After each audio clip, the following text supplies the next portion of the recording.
You ever find yourself asking, is this a scam? Whenever you're looking at investment opportunities and things of the sort? Well, today we're going to go over everything to look for and red flags when you're looking at investment opportunities. So join in.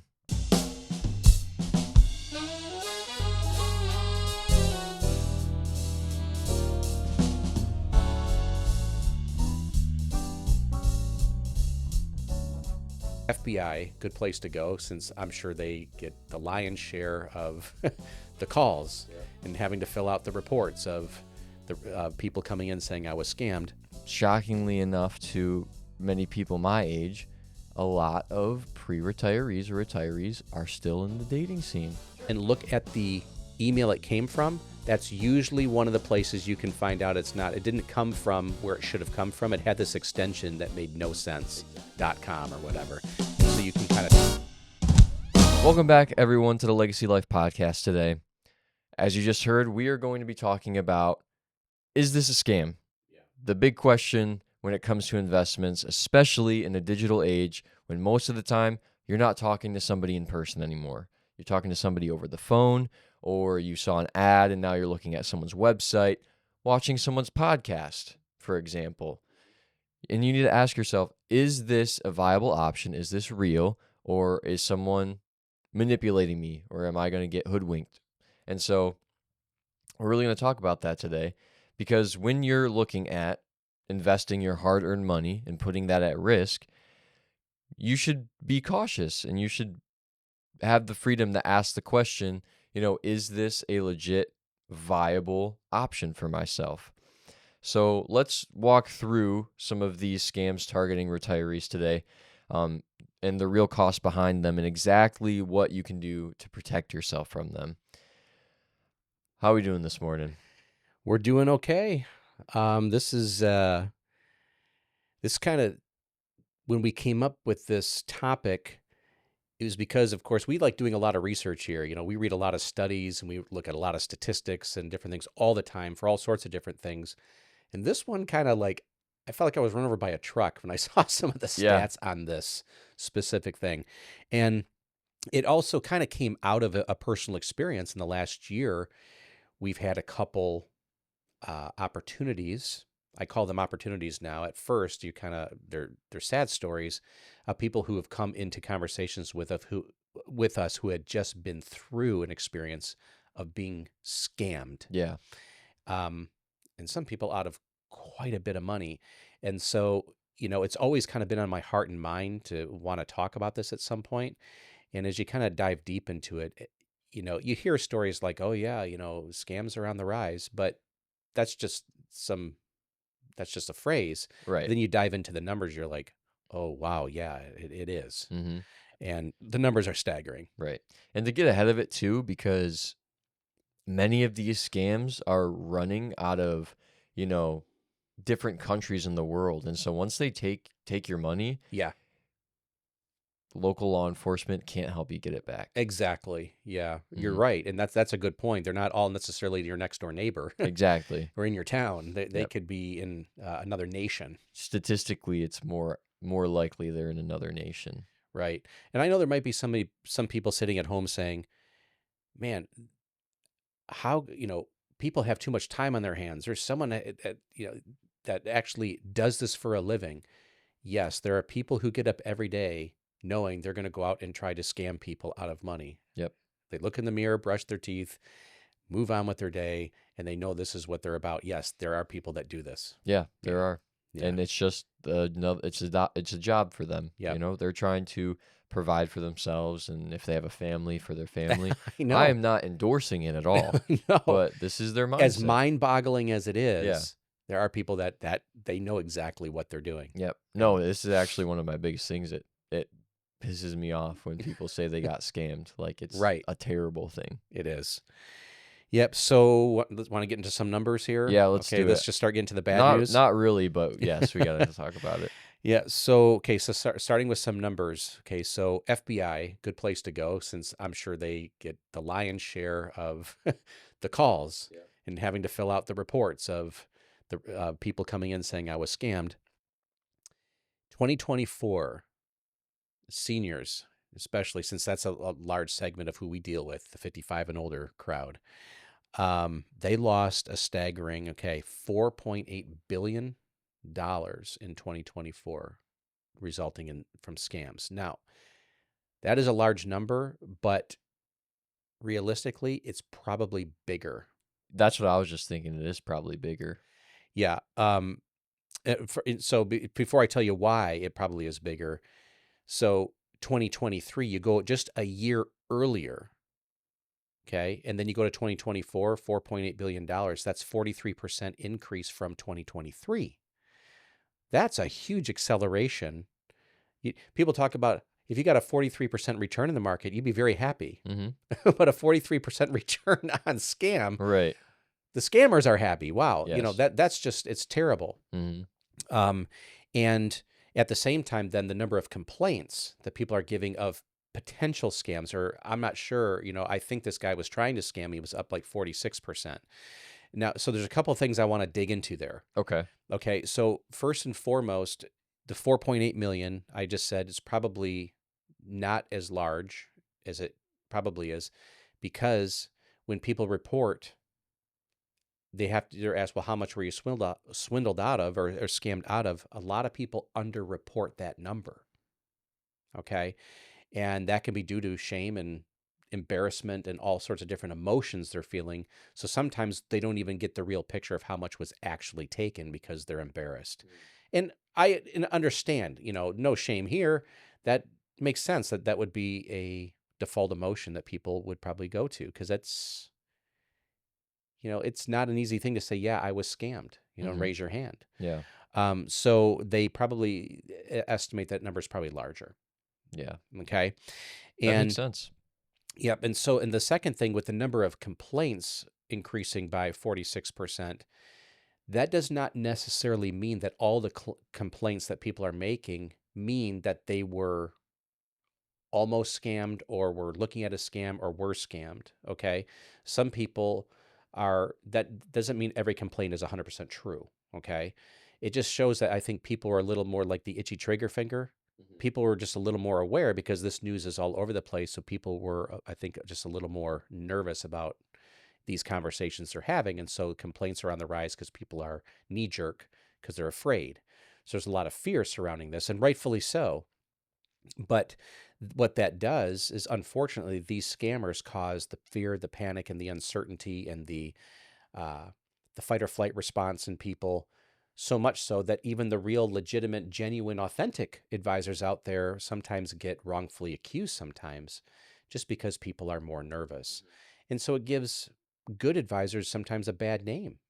And I know this has happened to some of my colleagues where they've gotten falsely accused of things, exonerated eventually, but it just shows that there's a lot of this going on in this sector of business out in the country. Yeah. And you can avoid it if you take some time to look at this stuff. You can avoid it on both sides. The one side being the retiree who won't lose their money Yeah. from the scam, but Yeah. also on the side of the advisor, like you were saying, a lot of times when things like that happen and they're accused of certain things Yeah. because, fear gets in the way or whatever it is, Yeah. although they were exonerated, Yeah. it can really stagger and It has a lasting hinder impact. someone's career. Right. And it can, I'm sure there's a lot of legal fees and all the different things Yes. like that.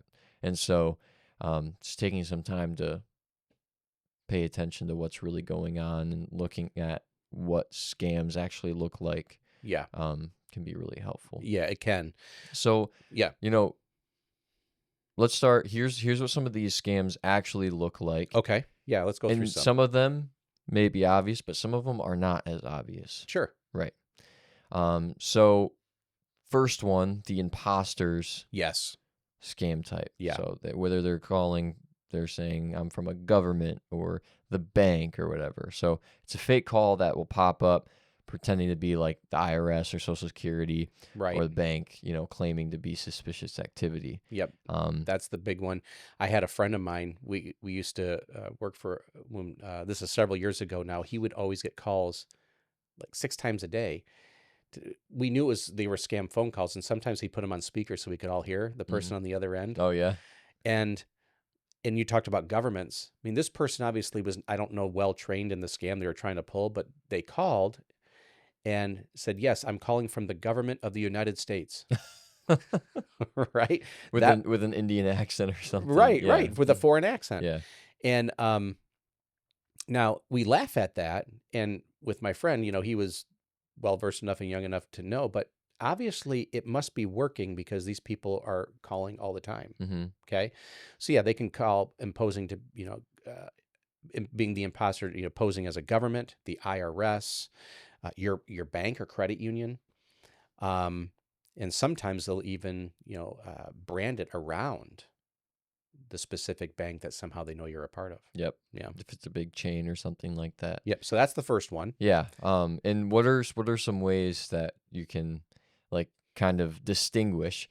Because I know like the IRS, they'll only contact you through mail. So if you're getting a phone call from the IRS, okay, this isn't legit. They're going to send me a piece of mail. Which one thing about that, which sucks, if you don't answer the mail in a timely manner, sometimes they ask you for something, and by the time you look at the mail, the date's already passed. Exactly. Yeah. Yeah. We sent this to you 6 weeks ago, and we needed an answer 2 days later. Right. Yeah. Exactly. Right. Right. Yep. So that's the first one. Mm-hmm. Second one, we call it the grandparent scam. Okay. A scammer poses as a grandchild Mm-hmm. in trouble, not necessarily through a phone call. Sometimes it can be like through an email. I remember several years ago, this is several years ago now, we got an email, and it was from a friend of ours that we knew really well. So they could use first name basis. Mm. And they were trapped in a foreign country and needed money to get home. They had no money. Okay. And we hadn't seen this person in a while, but your first reaction is, oh my gosh, how can we help? Right. Right. And this is early on when these scams were kind of new. And so your mom was like, this person, they're trapped in another country. And we knew they had, these people did travel. Like, so this wasn't like a weird email, like, oh, I didn't know they were traveling. That wouldn't have been uncommon for us to know that they did. And your mom was like, well, we're going to send them money right now. And she was on her way to go to Western Union to wire some money. And on the way, she just kind of like, Holy Spirit. yeah, nudged her. exactly. Yep. And said, you know what? Why did she email me and not call? Right. Why did she, started asking more questions to herself, which is good. And come to find out it was a scam. Wow. But it looked exactly like it came from your friend, Mm-hmm. So send money, don't tell. There's no time to call, right? Right. We don't have time to call you right now. We just need this really quick. I'm in dire straits. Please help. Right. Which is really funny when you think about it. Mm-hmm. Because if someone's in dire straits and they don't have a lot of time, Mm-hmm. but you're going to type out an email and wait for them to respond by email as opposed to calling them, Yeah. like calling somebody is the fastest way to get a response from somebody. Right. Exactly. Like that's your first option. If I need to answer quick, I'm calling them. Yep. So it's just, Yep. they try to put the urgency in there. Right. And they're hoping that the emotion drives the behavior as opposed to the logic taking over to think through the problem. Because Exactly. it's your grandchild, they're in trouble. We move right now. Exactly. It's so manipulative. It is. Yeah. Yep. Okay. Next one. The tech support scam. Okay. Which can be difficult to look at because I remember one time, for example, with us, like you were looking, I forget who you were calling, but you needed help with your computer on something. Oh yeah. And Yeah. you got on tech support. You went on the website. Yes. And called the tech support number. Yep. And then the person is asking for remote access to your computer. Correct. Yep. So they go in and ask for your, I don't even know, your IP address or something. And they send a code to your screen that you say, I accept. And then they can go on remotely onto your computer. And help you solve the problem. Right? Yep. And as soon as I forget you got to a certain screen, like the person just hung up on you and then like never got back to you. And thankfully, like nothing was stolen or anything like that. And, we figured it out and there was no like breach of security or anything. So that was good. Right. But in that In that moment, moment, you're like, what? what just What happened? just happened, right? Yeah. And so it was a long day because you Mm-hmm. know what I felt I had to do? I went Yep. and I changed all passwords, And and through, changed all your passwords and I was so mad because I'm like, exactly. that's like 4 hours I'll never get back. Right. Exactly, Yeah. right? And so luckily the person never ended up getting um what they were looking for. Right. But if you're calling the number on the website for Microsoft or something, it was something like that. I forget now, but yeah, something of that It nature. And was it's like, but it wasn't the legit place. it wasn't a legit place. You come to think, okay, what technology do these people have? Like maybe they could intercept a call or something like that for people specifically Yeah. calling this support number. Yep. But so you got to be very careful giving somebody remote access to your computer or your Yep. devices Yep. because it's not always safe. Yep. Because as soon as they have remote access, they have access to all of your passwords and everything like that. And so you want to be very weary or cautious of that because, it could be anything from what you did to a pop-up on your computer saying you have, um, Malware. malware or viruses, things like that. And then it will ask for remote access to install certain, it'll install certain malware on your computer and then demands payment for certain things. Yeah. They're holding your computer hostage. Exactly, right. Yeah. And so be weary about giving people remote access to your computer. Yep. Just the other day, I got an email saying your company email extension is set to expire in 24 hours. To correct, click here. Oh, yeah. Uh, and I'm like, why would it be expiring? So I'm just like, no, that's a scam, Mm-hmm. but still, that was probably one of those malware things where you click here and they hold your computer hostage Yep. because you think there's a problem. You got to correct it right now. Exactly. And the email looks with the graphics legitimate. Mm-hmm. But then if you go to the top and look at the email it came from, that's usually one of the places you can find out it's not. It didn't come from where it should have come from. It had this extension that made no sense. Exactly. .com or Mhm. whatever. Yep. And so you can kind of tell right from there, oh, this is not a real thing. Yep. Yeah. Yep. All right. So next, the investment crypto fraud. Investment crypto fraud. Crypto's a big one right now. Not trying to badmouth crypto here. There's some people who do really well in it, but there are some scams out there around this digital currency. And this is an example of experience we had with someone we met this gentleman. They offer a too good to be true investment, promising high returns and no risk. Yep. Okay. It was in digital currency. And this gentleman, he came to us, said, yeah, I invested half, 50% 401k into one of these crypto investments because he felt he wanted to diversify and put half of it in digital and half still in traditional things he was doing. And within 3 days, the money disappeared. Yep. Transferred out of the account. He supposedly had a login. He went to log in. There was nothing there. No phone calls back. It's gone. Yeah. And like you said earlier in the podcast, he, of course, calls the FBI. They fill out a form. And they trace the scam to another nation. They're Yep. like, Well, nothing we can do. nothing we can do. And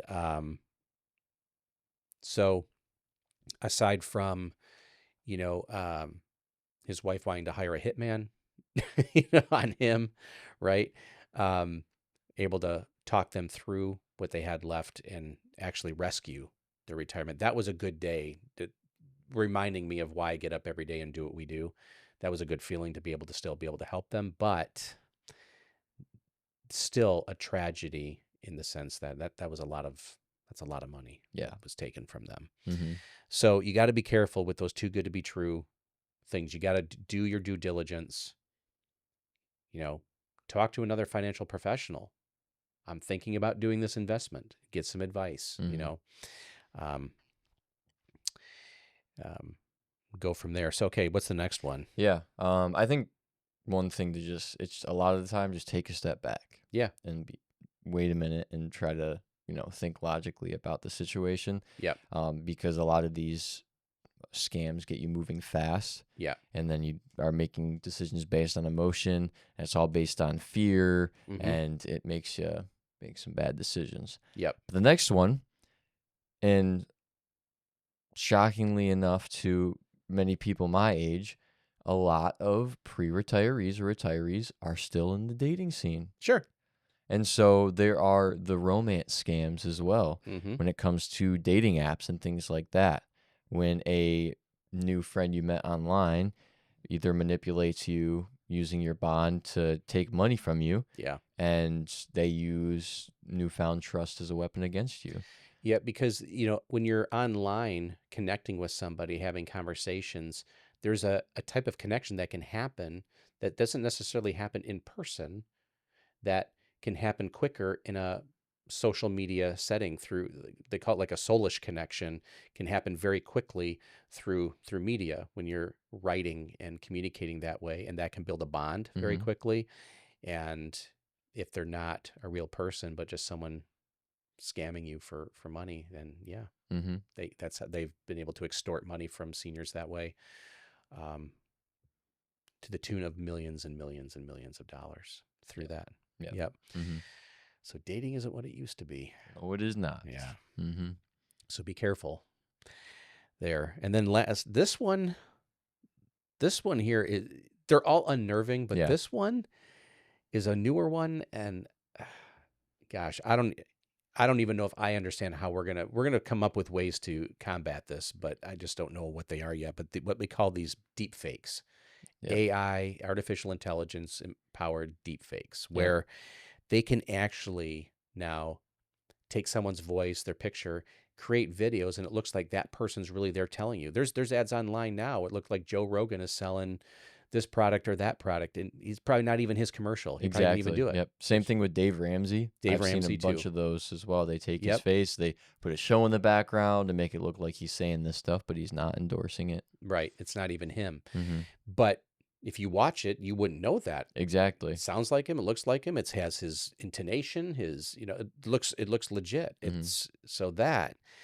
um, And many times people aren't even paying attention to how fake it looks because the captions on the video, you're just reading the captions. You're not actually looking at their exactly, mouth move. exactly, Yeah. exactly right. Mhm.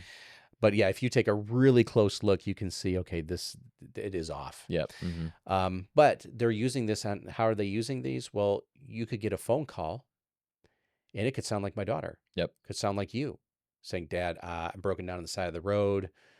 I need you to Venmo me, right? Yep. I need you to send me. I'm in this emergency situation, and it sounds like them. Yep. And of course, you'd be like, "Oh, hey, bud, Right. how you doing? I'm sorry to hear it. Yeah, I'll be right there." Or Mhm. so, this is to me, I'm just like, wow, Mm-hmm. this is going to be used in a big way to try to get people, especially in the senior market. So this is scary stuff. Mm-hmm. And losses start $10,000 or more.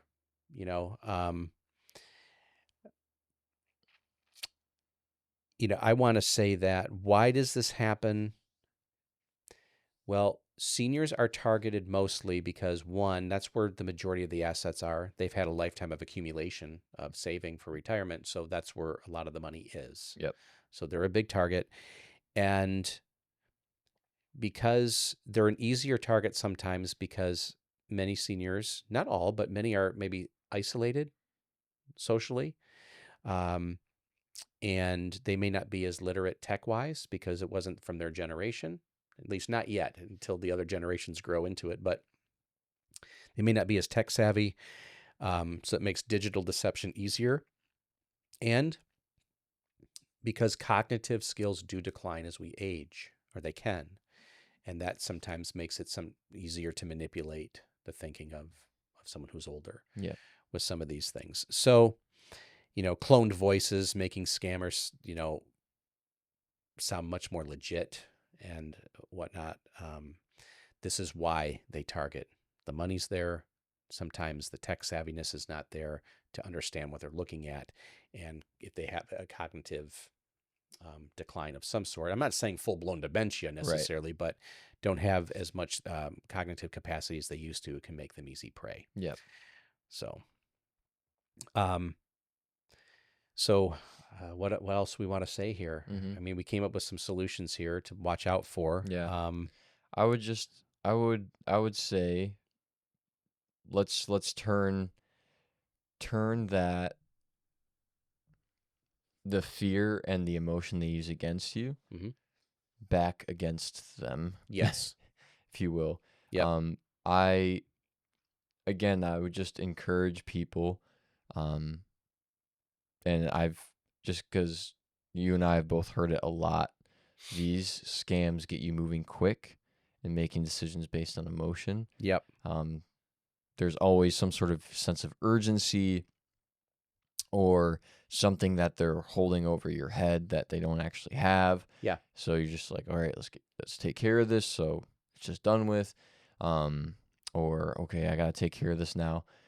But if you take a step back and like really look into the situation, a lot of the time there are logistical and logical red flags that will pop out towards you. Like the email one, them saying, I need something now. If you need something now, you could call me. You have my phone number if you knew me, right? Right. Things like that. But there's all kinds of different scams out there. Yep. So many nowadays where, and with AI and technology on the rise, it's exploded over the last 20 years, and it's just going to keep exploding over the next 20 years, where you're not going to be able to always keep up with all the different scams and things that are developing. It's just really good to have a level head and just take a step back, be like, okay, what's really going on? Because to keep up with it all would be impossible. Yeah. I think that's good advice. So taking a step back, hitting the pause button. Mm-hmm. Involve your family too in finances if you can at Yep. any moment, at any not moment, but at any juncture, any level. Let them be involved in some Yep. of those things and run things by them. Mm-hmm. If you're going to have an appointment online with an advisor, bring your son or daughter in on the call too. Let them hear what's Mm-hmm. going on. I love that when we have clients that do that, where they're involved their children. Yep. Because then they can ask questions too. I think that's really important. And not that I'm advocating for this, but sometimes it might be good to have some of your money in a place that you can't necessarily just transfer it quickly. Yeah. There are some financial instruments out there that cause you to have to go through couple of hoops to get access to it. Keep money. You need money liquid Mm-hmm. so you can get to some things quickly. If you have, you need new tires or a leaky roof or something, of course. But if you have some money in a place that you can't just get to it quickly, that sometimes will slow you down enough to think through something before you make a decision too. Yep. That can be helpful. Mm-hmm. And consult a professional. Mm-hmm. Absolutely. There are many people out there that will just have a free conversation with you about things. Yep. So scams are evolving, but so are our defenses and our ability. As long as we can continue to educate and bring awareness to these things, I think that can help protect people in the future going forward. If we continue to talk about this together, involving our families, that's something we can do to help bring those stats down. Yep. And begin combating this. Yeah. And if there is suspicious activity, obviously you do have to report it, or get people involved. Hey, if you're feeling unsure about something, maybe you're in a situation today where maybe you're looking at something and you're not sure. You can reach out, and we're more than happy to have a conversation with you to see if we can verify if this is a good, legit option for you, or help you with any of your retirement planning questions that you have. We would love to be able to spend some time with you. There'll be a link in the show notes that you can get our calendar and schedule a call, whether in Zoom, or if you're local to us, you can meet in person, of course. But we'd love to be able to help you out in any way we can. Any closing thoughts from you? Nope. All Just right. Looks like my camera died, so they can't even see me. I'm just looking at a black screen here. Oh, okay. Well, thanks for listening to Legacy Life Podcast then. Hit that subscribe button, and we look forward to being in your home again next week.